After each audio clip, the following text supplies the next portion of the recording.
नेता यहाँ पे मौजूद हैं। सर, क्या कहना चाहेंगे?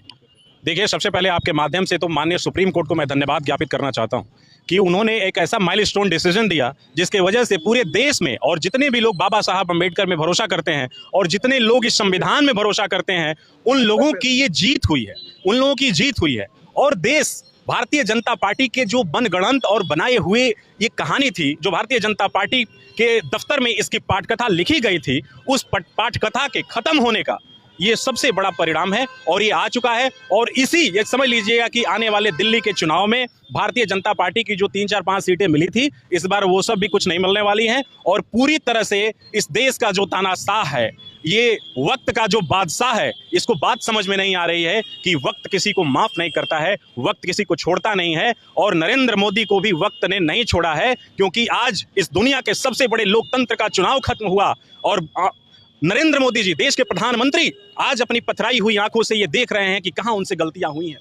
कैसे ऐसी गलतियां हुई हैं कि पिछले 10 सालों में पहली बार ऐसा हुआ है कि भारतीय जनता पार्टी ने एक ऐसा बिल विधेयक लेके आया संसद में, वो संसद में विधेयक पारित नहीं हुआ, वो जेपीसी को ट्रांसफर हो गया। ये भारतीय लोकतंत्र की जीत है, ये संविधान में विश्वास रखने वालों की जीत है। ये कहते हैं कि अमृत काल चल रहा है, इस अमृत काल में इस देश के लिए लड़ने वाली और ओलंपिक में स्वर्ण पदक जीतने की दावेदार थी और कई बार एशियन गेम में चाहे तमाम जगहों पे उसने देश के परचम को लहराने का काम किया, उस देश के बेटी के साथ षड्यंत्र करके उसको मात्र 100 ग्राम वजन कम होने की वजह से उस बेटी को निष्कासित कर दिया जाता है। और हमारे देश के प्रधानमंत्री बहुत बड़े इन्फ्लुएंसर माने जाते हैं, बहुत बड़े इन्फ्लुएंसर माने जाते हैं, लेकिन इन्होंने क्या किया? देश दुनिया इनके पीछे चलने वाली है, भारतीय जनता पार्टी के लोग तो तमगा लिए घूमते फिरते हैं, लेकिन क्यों नहीं ये बात कर पाए, क्यों नहीं मेडल के लिए बात कर पाए? वो ऑलरेडी सिल्वर जीत चुकी थी और हमारे से छोटे जो कंट्री हैं उन्होंने भी हासिल किया है कि 500 ग्राम वेट ज्यादा होने के बाद भी उन्होंने अपने जो प्लेयर है उसके पक्ष में खड़े होकर के आईओसी में बात करके वो काम किए। तो ये अमृतकाल तो रहा नहीं है।